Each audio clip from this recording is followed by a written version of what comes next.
UFC 267, Petr Yan versus Cory Sandhagen.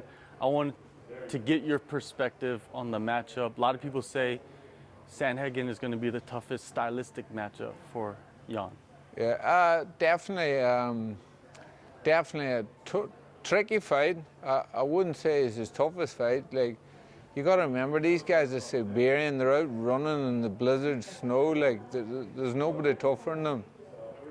I believe that Petr Yan will stop him inside 3 rounds. If he squares up, which he does, he comes in square a lot looking for that knee, and Peter's feet work on boxing, he'll catch him. And Peter's an old big puncher. I believe he's too smart. It's definitely a tricky fight. I just think the better fighters Peter fight, the more he steps his game up. And this fight now, so the last fight, you got to imagine, Peter's a fit guy, but he works close with his conditioning coach, and his conditioning would transfer into like the boxing work we do. And there's definitely that spark gone. And I said to Peter last time, I go, you missed your conditioning there big time. Like, he looked great the last fight, but people close to him knows it could have been better performance.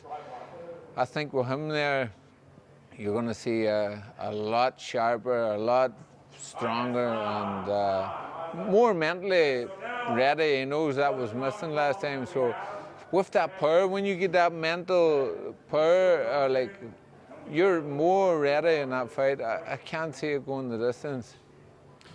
You were in the corner for a lot of his fights, right? Yeah. And his title-winning fight, you were there in the corner. Yeah. Why aren't you with him for this camp? I must have spent 3 months in quarantine this year alone. I've been away, and he rang me 2 weeks before the fight, and he's like, what's Thailand like? And I said, look, Peter, Thailand's not good at the minute. It wasn't the time to take him here. I go, we've no sparring. It's better to go to Russia. And he has like the guys he's working with there in Russia, and Sean went over. There's no point me going there, and 2 coaches mixes you up. You got to listen to one. I felt that the same in the American top team. When they took me over, we had guys here, and there, and there's too many voices. Better to listen to one guy, so it was better to stay out of this fight. What makes Petr Yan such a unique talent? You know what I mean? Because I don't think we've ever seen a fighter like him. He's a special guy. It's not to say, like, it's just the work rate, the mentality, you know. It's like, there's something about these Siberians, like, you could show them something, and next thing, you could be talking to somebody or training somebody, and an hour later, they're still there drilling it. They're just the hardest workers. You can't outwork them, and hard work pays off, and I think they just do the extra bit people like sometimes. Do you think he's probably the most just raw talent? Do you think he has the most raw talent that's, with the fighters that you've worked with in the past?